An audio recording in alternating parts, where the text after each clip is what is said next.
Alice and Wade are, to me, like the ultimate power couple. They always want the best for people, and they always give their best to people.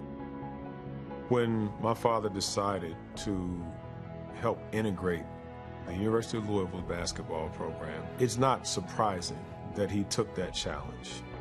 It's just amazing to see, and you look back at what Coach has contributed that people don't really realize in this community. She is such a good example of what success should look like, especially in the Black community. And she has done a wonderful job of advocating not only for women-owned businesses, but also our women of color-owned businesses. She never meets a stranger. She's the ultimate counselor. When Wade met Alice, that probably was the best thing that happened to Wade. Their marriage, they would hope, people would think, is their greatest accomplishment, and the joy and the happiness that they have with each other. They had plenty of failures and things that they learned from, and they had to pick themselves up and keep pushing forward. And the more that people can hear stories like this and learn from people like Wade and Alice, the better our society, the better our country, the better our world's going to be.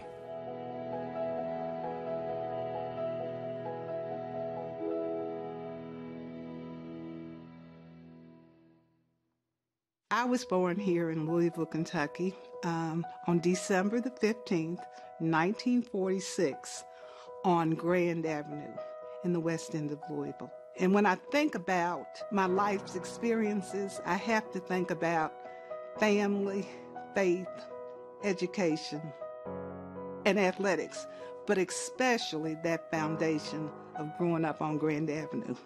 Grand Avenue was Alice's sanctuary.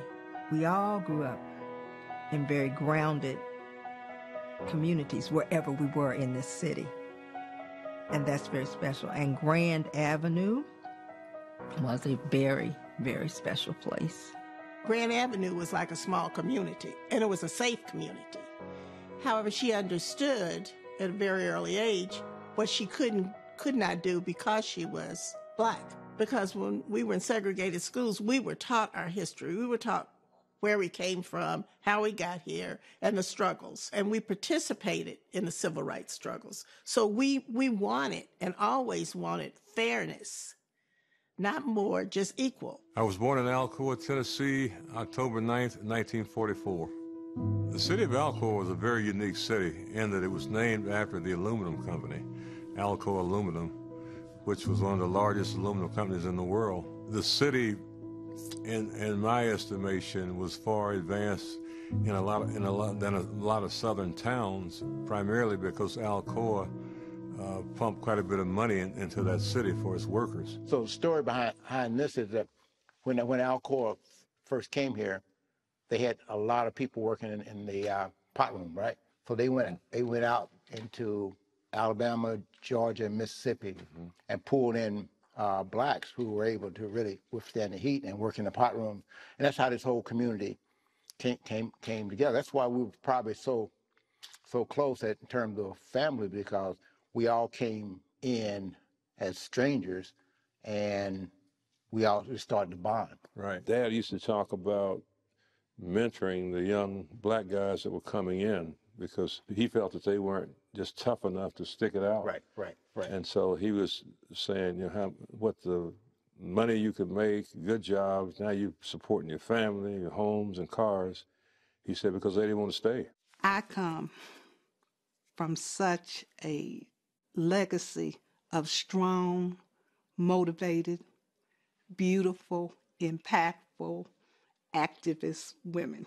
This is one of my very favorite pictures because it is a picture of my mama, her sister, Aunt Nay, Aunt Daisy, Aunt Julia, and Aunt Minnie. All of these women were educated and served as role models to me.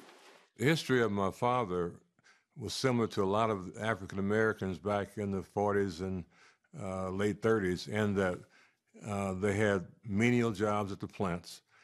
And for the most part, when there was a downturn in the economy, the African-American workers during that time were some of the first to be laid off and the last to be hired back. So that was kind of the thing that happened to my father.